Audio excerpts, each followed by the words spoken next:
Приветствую всех на своем канале. Я покажу два простых и очень вкусных блюда из карасей.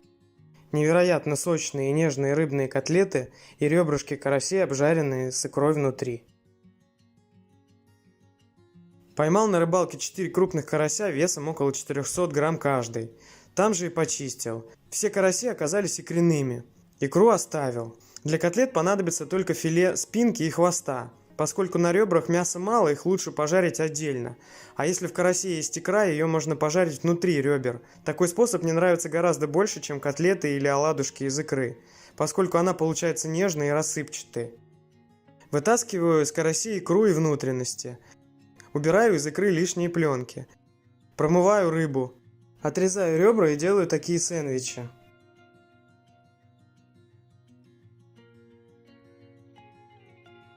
На одну часть ребер кладу икру и сверху накрываю другой частью ребер.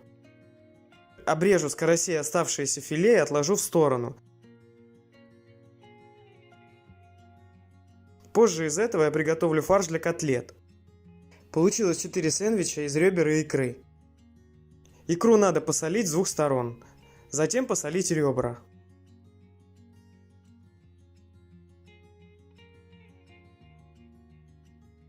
Обжаривать на прогретой сковороде на подсолнечном масле по 5 минут с каждой стороны, до образования золотистой корочки. Далее пропарить под крышкой еще по 5 минут с каждой стороны.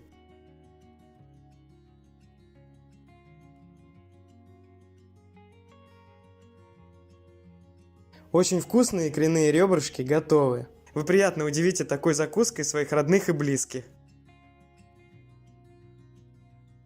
Чтобы приготовить фарш для котлет, нужно прокрутить через мелкую мясорубку разделанное филе, одну луковицу, 3 куска белого хлеба, замоченного в 150 граммах молока. Карась очень вкусная рыба, но костлявая, а при приготовлении фарша все кости перемалываются и не ощущаются в готовом блюде. Слить из фарша лишнюю влагу. Посолить, поперчить по вкусу, хорошо перемешать.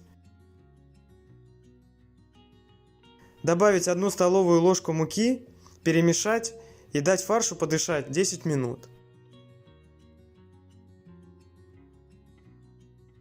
Затем на прогретую сковороду вылить растительное масло и поджарить пробную котлету. Если при переворачивании она разваливается, добавить в фарш еще муки. Обжаривайте котлеты с двух сторон до образования золотистой корочки.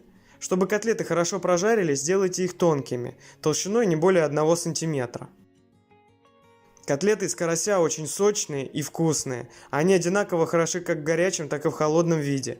Приятного аппетита!